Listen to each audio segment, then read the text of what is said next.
उत्तराखंड का जोशीमठ बड़े खतरे की जद में है। इसरो ने जो सैटेलाइट से तस्वीरें ली हैं वो चौंकाने वाली हैं।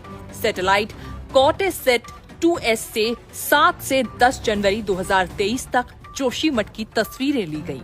फिर सेंटिनल-1 SAR इमेजरी का प्रोसेस किया गया। इसे डीनसार तकनीक कहते हैं। इससे पता चलता है कि जोशीमठ का कौन सा और कितना बड़ा इलाका धंस सकता है या धंसने की कगार पर है। इसरो ने बताया कि अप्रैल से नवंबर 2022 तक जमीन धंसने का मामला धीमा था, जिसके बाद इन 7 महीनों में जोशीमठ 8.9 सेंटीमीटर धंसा है। लेकिन 27 दिसंबर 2022 से लेकर 8 जनवरी 2023 तक के 12 दिनों में जमीन धंसने की तीव्रता -5.4 सेंटीमीटर हो गई, यानी ये तेज गति से बढ़ रहा है। आप इस तस्वीर में देखेंगे कि लाल रंग की धारियां सड़कें हैं और नीले रंग का जो बैकग्राउंड है वो जोशीमठ शहर के नीचे का ड्रेनेज सिस्टम है।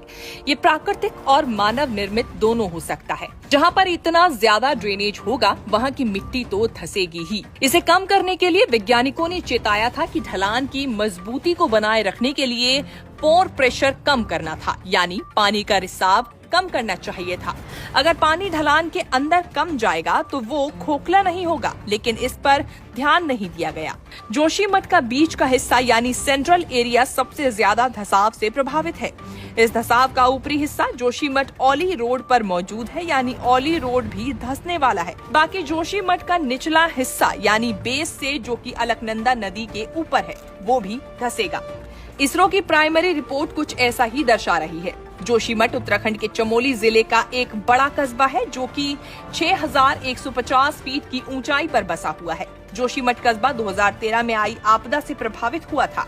जोशीमठ भूकंप से ज्यादा भूस्खलन के प्रति संवेदनशील है, क्योंकि ये पुराने भूस्खलन से आई मिट्टी पर बसा कस्बा है और ये मलबे की मिट्टी मजबूत नहीं होती। पानी के रिसाव से अंदर गुफाएं बन जाती हैं। ऊपर पहाड़ दिखता है, लेकिन अंदर से खोखला हो चुका होता है।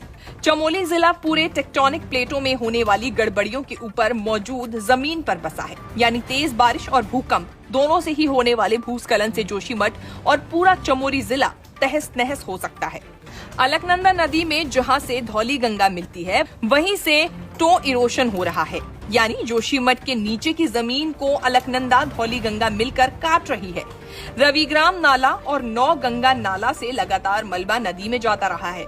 इस इलाके में कई नाले हैं जो खुद को धीरे धीरे फैलाते जा रहे हैं। इससे धंसाव का मामला बढ़ता जा रहा है। कुल मिलाकर देखा जाए तो जोशीमठ खतरे की जद में है और आने वाले दिनों में ये खतरा और बढ़ने वाला है। इसे गंभीरता से नहीं लिया गया तो आगे खतरा और बढ़ जाएगा। सरकार को वक्त रहते इसके लिए बड़ा कदम उठाना चाहिए।